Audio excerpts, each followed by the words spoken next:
अस्सलाम वालेकुम रहमतुल्लाहि वबरकातुहू। प्यारे बच्चों, मैं आपका इस्तकबाल करता हूँ अपना यूट्यूब चैनल अल रज़ा मैथमेटिक्स क्लासेस में। आज हम 12 जमात में इनडेफिनाइट इंटीग्रेशन का बेसिक और फॉर्मूले आज इसके बारे में हम पढ़ेंगे। ये वीडियो नंबर हमारी 2 है। तो चलिए हम बढ़ते हैं हमारे पॉइंट्स की तरफ। तो यहाँ पर सबसे पहले सबक का नाम है इनडेफिनाइट इंटीग्रेशन। तो इसका मीनिंग क्या होता है? तो यहाँ पर देखिए, जो इंटीग्रेशन मीन्स इंटीग्रेट करना, यानी इकट्ठा करना, यानी जमा करना। ओके, क्या करना? जमा करना। Okay, indefinite. अब हम आइए इसकी तारीफ की तरफ बढ़ते हैं। तो तारीफ क्या है हमारे पास? सबसे पहले हमें इस सबक में क्या क्या पढ़ना है? तो हमें डेफिनेशन और प्रॉपर्टीज़ पढ़ना है, और उसके बाद कुछ टेक्निक हमारी सब्स्टिट्यूशन, पार्ट्स और पार्शियल फ्रैक्शन, यानी इतनी 3 पॉइंट्स हमें इस सबक के अंदर पढ़ना है। तो इनडेफिनाइट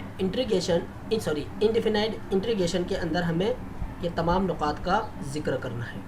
तो सबसे पहले आइए हम इसकी तारीफ देखते हैं। तो तारीफ क्या है हमारे पास कि if d by d x f of x is equal to g of x. Okay, आगे बढ़ते हैं। Then the function f of x is called integral of g x. Integral means इकट्ठा। ओके, याद रखिए किसका? जी ऑफ एक्स का। और अगर हम इसकी तारीफ देखें तो देखिए यहाँ पर दो process by which we can find. Process means अमल, आपको अच्छी तरह से पता है। विच यानी जो, या फिर जिसका। वी यानी तुम। कैन हासिल करना, ये फाइंड यानी तलाश करना। Unknown नामालूम function. ओके, किसकी मदद से? हेल्प मीन्स मदद, यानी डिफरेंशिएट की मदद से। यानी डिफरेंशिएट का जो कोएफिशिएंट है जो हमें ना मालूम है, हम उसे तलाश करेंगे डिफरेंशिएट की मदद से। वो क्या कहलाता है? इंटीग्रेशन कहलाता है। ओके, क्या कहलाता है? इंटीग्रेशन कहलाता है। किस तरह से?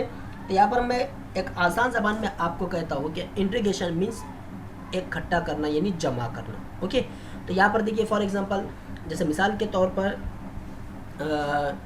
हमारे पास पहला वाला जो सेंटेंस दिया हुआ है इसमें, तो मैं यहाँ पर आपको एक मिसाल देकर समझाता हूँ। जैसे मिसाल के तौर पर एक सवाल है कि y is equal to x square. अच्छा, इसका हम डिफरेंशिएट करते हैं विद रिस्पेक्ट टू x। यहाँ पर जो भी वेरिएबल रहेगा, ओके, यहाँ पर जो भी वेरिएबल रहेगा उसी से हम उसको क्या करते हैं? डिफरेंशिएट करते हैं। तो हमने यहाँ पर इसको किससे डिफरेंशिएट किया? x से किया। तो हम किस तरह से लिखते हैं? dy by d x is equal to d by d x x square. आइए अब इसका डिफरेंशिएट हम लोग करते हैं। तो कितना क्या जाता है हमारे पास? पावर नीचे उतरती है 2x। तो हमारे पास एक्स स्क्वायर का जब हमने डिफरेंशिएट किया तो हमें क्या हासिल हुआ? 2x हासिल हुआ। ओके, अब यहाँ पर देखिए क्या कहा गया? इंटीग्रेशन हमें कहा गया था। तो इसे हमें फाइंड आउट करना है। क्या करना है? फाइंड आउट करना है। ये जो हमें यहाँ पर मिला है इसे फाइंड आउट करना है। तो किस तरह से करेंगे? तो आइए हम 2x को इंटीग्रेट करते हैं। तो इंटीग्रेशन की इस तरह की निशानी होती है। ये एस की तरह होता है। किसकी तरह होता है? एस की तरह। तो एस को अगर हम ऊपर नीचे से अगर खींचे, ये कोने से और ये कोने से, तो ये हमें कैसे दिखाई देगा? इस तरह से। तो जो हमें आंसर मिला है 2x, चलिए हम इसका इंटीग्रेशन करते हैं। तो जिस तरह से यहाँ पर हम विद रिस्पेक्ट टू x करते थे, तो यहाँ पर अभी फंक्शन हमारा क्या दिया हुआ है?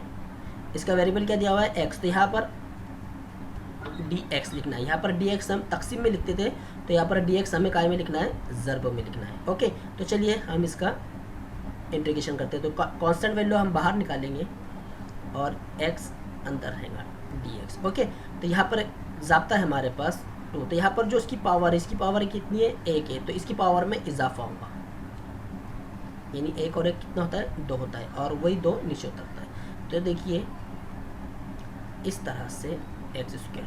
तो यहाँ पर हमें, अब यहाँ पर ये मतलब आपकी समझ में आ गया होगा कि the process by which we can find unknown function with the help of given differential coefficient, okay, is known as integration. यानी यहाँ पर इन दोनों के दरम्यान में क्या ताल्लुक है? ये दोनों एक दूसरे के अपोजिट पाए जाते हैं। क्या पाए जाते हैं? अपोजिट पाए जाते हैं। तो यहाँ पर जो हम जो भी वैल्यू यहाँ पर जो भी इक्वेशन है जब हम उसका डिफ्रेंशिएट करेंगे तो डिफ्रेंशिएट का जो आंसर आएगा, ओके, और उसी आंसर का जब हम इंटीग्रेट करेंगे तो उसका आंसर हमें क्या मिलेगा, ये वाला। इस तरह से हमें यहाँ पर। तो आइए मैं इस पर और कुछ मज़ीद मिसालें आपको बताता हूँ। तो फिर से एक मरतबा मैं अपना जुमला दोहरा रहा हूँ। अगर ये बात आपकी समझ में अगर नहीं आई हो तो आपको सिर्फ एक बात याद रखना है कि इंटीग्रेट करना मीन्स इकट्ठा करना, यानी अलग अलग पार्ट्स हमें दिए हुए रहते हैं, उस अलग अलग पार्ट्स को एक जगह जमा करना। जैसे मिसाल के तौर पर फॉर एग्जांपल ये जो निशानी है हमारे पास, ये है समीशन की। किसकी निशानी है, समीशन की। तो यहाँ पर हमें कुछ इस तरह से फंक्शन दिया रहता है कि r = 1 और ऊपर दिया हुआ है 5, और मानिए यहाँ पर 2r है। तो इसका मतलब क्या होता है कि r की स्टार्ट वैल्यू क्या है, 1 है, और लास्ट वैल्यू क्या है, 5 है। तो यहाँ पर हमें क्या करना है कि r की जगह पर 1 से लेकर 5 तक की इसकी वैल्यू रखना है। तो हम किस तरह से रखेंगे, जैसा पहले इसमें रखे हमने 1, फिर उसके बाद 2, फिर उसके बाद 3, फिर उसके बाद 4, और लास्ट में नीचे लिखता हूँ मैं उसके बाद 5। ओके, तो यहाँ पर अब हमने तो 5 तक वैल्यूज़ की रख दी है। तो यहाँ पर अब दरम्यान में, इनके दरम्यान में जो अमल होगा वो होगा प्लस का। किसका अमल होगा, प्लस का होगा। तो यहाँ पर जब हम इसका प्लस करेंगे तो कितना होगा, 2, 4, 6, 8 और 10। ओके, तो जब इनकी हम जमा करेंगे तो कितना आंसर आएगा, जवाब 30 आएगा। तो समीशन सम में क्या आता है हमारा, एस आता है। तो एस यहाँ पर हमने इंटीग्रेशन में दिखाई दे रहा है आपको, एस मैंने भी आपको बताया। तो सम मीन्स इंटीग्रेशन ही होता है। तो यहाँ पर हम कौन सा अमल कर रहे हैं, जमा का अमल कर रहे हैं। और मैंने आपको ऊपर बताया सम मीन्स इकट्ठा करना यानी जमा करना। समझ में आ गया। तो चलिए और हम थोड़ा सा मजीद इसमें आगे बढ़ते हैं।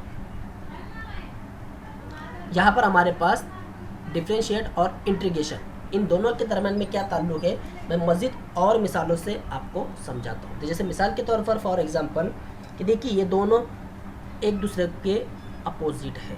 कैसे है, अपोजिट है। यानी यहाँ पर मानिए सबसे पहले एक ज़ाब्ता है हमारे पास, हम पावर x लेते हैं इस तरह से x⁻n। इसका आइए हम डिफ्रेंशिएट करते हैं, d/dx। मैं यहाँ पर डायरेक्ट सॉल्व करके दिखा रहा हूँ।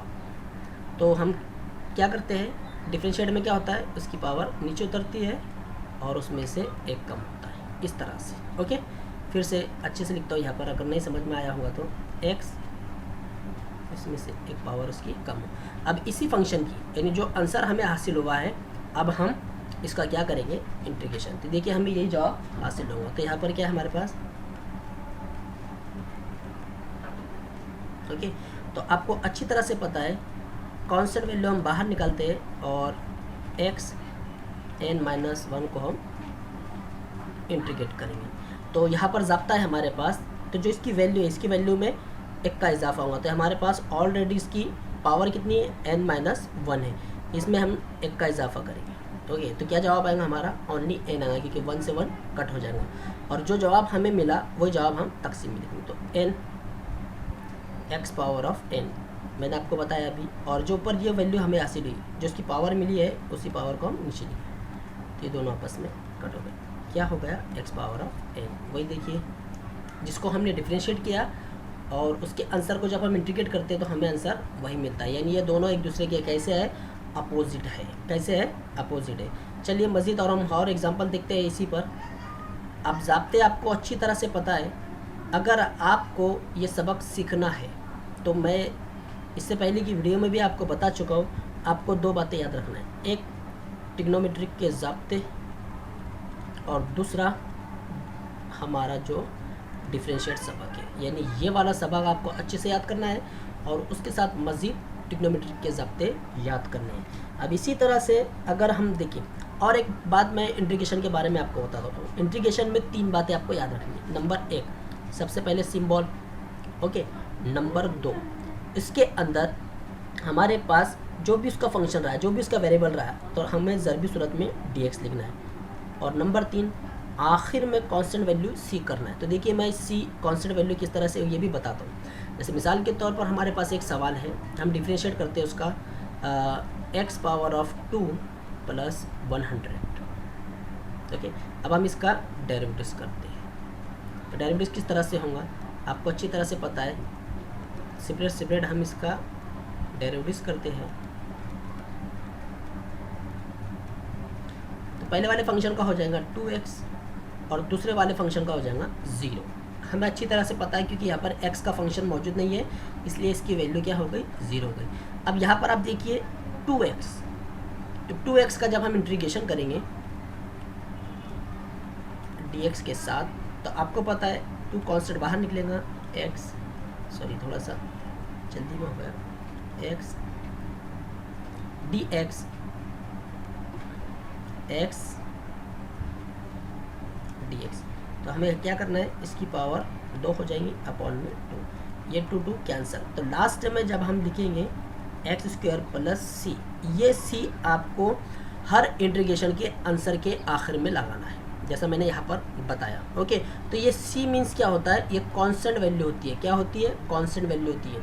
या कांस्टेंट वैल्यू, जैसे मिसाल के तौर पर यहाँ पर कांस्टेंट वैल्यू क्या है हमारी 100 है, बराबर है। तो यहाँ पर कोई भी वैल्यू इसकी हो सकती है, 1 2 3 4 5। ओके, इस तरह से कांस्टेंट वैल्यू इसकी हमें हासिल होगी। तो डिफरेंशिएट और इंटीग्रेशन में फिर से एक बार बता रहा हूँ कि ये दोनों आपस में एक दूसरे के कैसे है, अपोजिट है। तो इसमें आपको उस ज़ाब्ते हैं जो हमारी किताब के अंदर दिए हुए हैं, उन तमाम ज़ाब्तों को आपको प्रिपरेशन करना है। आइए मैं कुछ ट्रिग्नोमेट्रिक के ज़ाब्ते आपके सामने लेकर हाजिर हुआ हूँ, आपको इसे याद करना है। पहला है हमारे पास angle sum and difference identities. Okay, कौन कौन सी है, sine x plus y is equal to sine x cos y plus cos x sine y. इस तरह के जो ज़ाब्ते हमें इस पूरे सबक में इन ज़ाब्तों का इस्तेमाल होना है। तो आप तमाम ही ये ज़ाब्ते अच्छे से प्रिपरेशन करेंगे, याद करेंगे। यहाँ पर देखिए 4 ज़ाब्ते हमारे पास किसके, angle sum and difference identities. यहाँ पर थोड़ा सा आपको याद करने का मैं एक तरीका बता देता हूँ, गौर से आप देखिए। मैं आपको कुछ एक यहाँ पर देखिए sign x cos x minus, यहाँ पर यहाँ प्लस है और यहाँ माइनस है, बाकी दोनों सेम है। अगर आप पहले वाला ज़ाब्ता याद करते हैं तो दूसरे वाला ज़ाब्ता आपको खुद ब खुद याद हो जाएगा। बस आपको क्या चेंज करना है, ये वाली साइन चेंज करना है। ओके, सेकंड में भी देखिए उसी तरह से दिया हुआ है। सेकंड में भी क्या है हमारे पास, यहाँ पर साइन चेंज करनी है बस, बाकी सेम वैसा ही है। यानी अगर सवाल तो में प्लस में दिया हुआ है तो उसका ज़ाब्ता माइनस में रहेगा, और सवाल अगर माइनस में दिया हुआ है तो उसका ज़ाब्ता प्लस में रहेगा। 10 का ये ज़ाब्ता हमें अच्छी तरह से पता है, हम इससे पहले डेरिवेटिव्स में इसका इस्तेमाल कर चुके हैं। फिर उसके बाद है सम आइडेंटिटीज, प्रोडक्ट आइडेंटिटीज। ओके, पहला क्या था, जमा और तफरीक वाला था, अब दूसरा क्या आया, ज़र्ब वाला। इस तरह की देखिए, ये तमाम के तमाम ज़ाब्ते आपको याद होना चाहिए। ये तमाम ज़ाब्तों का इस्तेमाल हमारा इस पूरे सबक में है। डबल एंगल फॉर्मूले, देखिए साइन 2x के 2 ज़ाब्ते हैं, पहला ज़ाब्ता ये है और tan वाला ज़ाब्ता ये है। अब कॉस 2x के 3 ज़ाब्ते हमारे पास, पहला ज़ाब्ता, दूसरा और तीसरा। ओके, ये 3 ज़ाब्ते हमारे कॉस 2x के और साइन 2x के 2 ही ज़ाब्ते हैं। इसके बाद है तीसरा ज़ाब्ता हमारा, तीसरा ज़ाब्ता भी इसका tan का इसी तरह से। अब tan 2x का ये भी ज़ाब्ता हम अच्छी तरह से जानते हैं। ये देखिए, ये दोनों में क्या फ़र्क है, या माइनस है या प्लस है। ओके, यहाँ पर साइन 2x है तो यहाँ tan 2x है, बाकी सेम है। अब इसी में हाफ एंगल आइडेंटिटीज, इसी ज़ाब्ते का इससे पहले हम इस्तेमाल करते थे। देखिए यहाँ पर क्या है, साइन 2x, फॉर एग्जांपल यहाँ पर साइन 2x ही मानिए कि साइन 2x है और उसका ज़ाब्ता क्या है हमारे पास 2 साइन x। तो यहाँ पर जो 2 है ये 2x का फंक्शन है, ओके सॉरी x का कोएफिशिएंट है। तो जब हम जवाब लिखेंगे तो यहाँ पर भी x है और यहाँ पर भी x है, तो ये 2 को हमें हटाना है। तो हम क्या करेंगे, 2 से तकसीम करेंगे। किसे तकसीम करना है, यहाँ पर 2 से तकसीम करेंगे, सिर्फ x के कोएफिशिएंट के साथ ही तकसीम होगा, इसके साथ नहीं होंगे, एज इट इज़ रहेंगे। तो हमारा आंसर क्या रहेगा, देखिए साइन x, तो 2 साइन x/2 कॉस x/2, देखिए इसी तरह से। ओके, और इसका भी इसी तरह से रहेगा, जो x है x के टर्म में हमें क्या लिखना है 2। आगे कॉस, यही वाला पूरा हाफ एंगल, जा तुम्हारे पास x है वहाँ अपॉन में 2 लगना है तीनों ज़ाब्तों में। देखिए यहाँ पर भी यहाँ पर x दिखाई दे रहा है आपको, x/2, यहाँ पर भी x है, देखिए यहाँ पर भी x/2। ये ज़ाब्ते आपको याद करना है। आगे फिर उसके बाद प्रोडक्ट आइडेंटिटी से पिछली की तरह जैसा हमने देखा उसे, फिर ट्रिपल एंगल फार्मूले से। तो प्यारे बच्चों, ये छोटा सा एक वीडियो क्लिप मैं आपके सामने लेकर हाजिर हुआ हूँ। आप चलिए इसके बाद अगली वीडियो में हम इंशाअल्लाह जो हमारा 3.1 का तीसरा सवाल था हम उस पर डिस्कस करेंगे। और